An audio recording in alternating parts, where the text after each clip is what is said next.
Good morning बच्चों, मैं शिवशंकर शर्मा आज आपको टॉपिक विलयन के बारे में बताएंगे। कल हमने आपको विलयन के परिभाषा, विलायक और विलेय के बारे में बताया था। आज हम विलयन के गुण के बारे में बताएंगे आपको। विलयन में एक ही प्रावस्था तंत्र होता है, अर्थात आप कह सकते हैं कि विलयन ठोस है तो ठोस ही होगा, द्रव है तो द्रव होगा, गैस है तो गैस के रूप में होगा। दूसरी बात आती है, विलयन के घटक को भौतिक विधियों द्वारा आसानी से पृथक नहीं किया जा सकता। जो विलयन के घटक हैं, जैसे अभी विलेय और विलायक हैं, इनको भौतिक विधियों द्वारा अर्थात हम ताप दाब के द्वारा आसानी से पृथक नहीं कर सकते हैं। तीसरी बात आती है, विलयन में विलेय के कणों का आकार 10⁻⁻7 से 10⁻⁻8 सेंटीमीटर होता है। अर्थात हम कह सकते हैं कि विलेय के जो कण होते हैं उनका आकार बहुत ही सूक्ष्म होता है, इसलिए हमें वो दिखाई नहीं देता है। इसके बाद आता है विलयन के प्रकार। भौतिक अवस्था के आधार पर 3 प्रकार के विलयन बनते हैं। जो भौतिक अवस्था है, जैसे ठोस, द्रव, गैस के आधार पर विलयन को हम 3 प्रकार से बना सकते हैं। तो पहला है गैसीय विलयन। तो गैसीय विलयन की परिभाषा क्या है?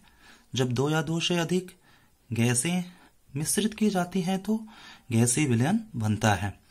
जैसे 2 गैसें हैं, ऑक्सीजन है और नाइट्रोजन है, इनका जो मिश्रण होगा वो गैसीय विलयन होगा।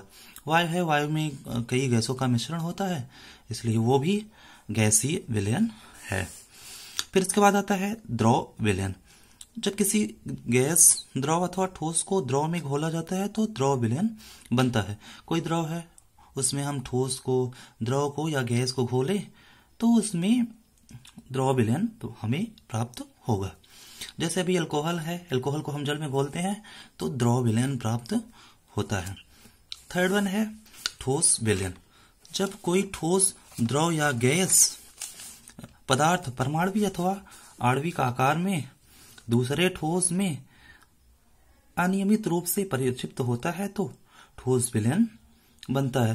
जैसे कोई ठोस पदार्थ है, ठोस के पदार्थ के बीच में जो रिक्त स्थान होता है उसके अंदर ठोस या द्रव या गैस वो स्थान ले लेता है, तो इस प्रकार से जो विलयन प्राप्त होता है उसे हम ठोस विलयन कहते हैं। जैसे अभी प्लेटिनम धातु है, प्लेटिनम धातु पर हाइड्रोजन गैस अवशोषित हो जाती है जिससे हमें ठोस विलयन मिलता है।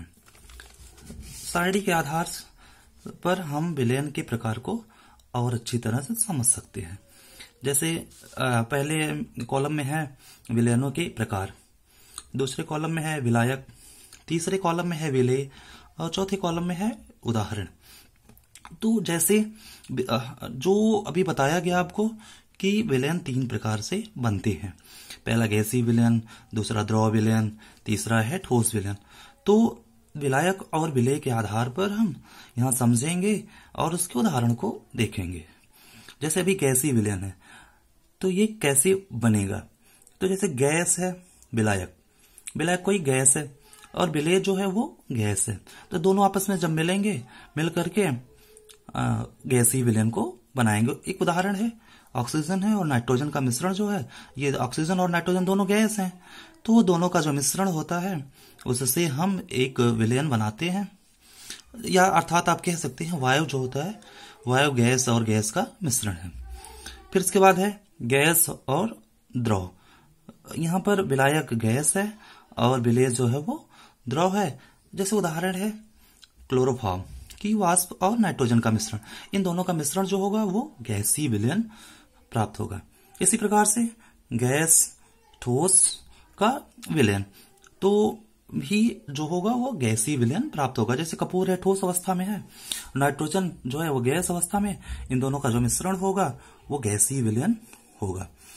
ठीक इसी प्रकार से द्रव विलयन है, द्रव विलयन को भी हम विलायक और विलेय के आधार पर समझ सकते हैं।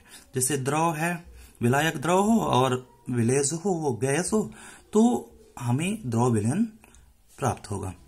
जैसे जल में घुली ऑक्सीजन गैस, अभी जल में ऑक्सीजन गैस घुली है तो जल द्रव के रूप में है और ऑक्सीजन गैस के रूप में है, इन दोनों का मिश्रण जो होगा वो द्रव विलयन होगा।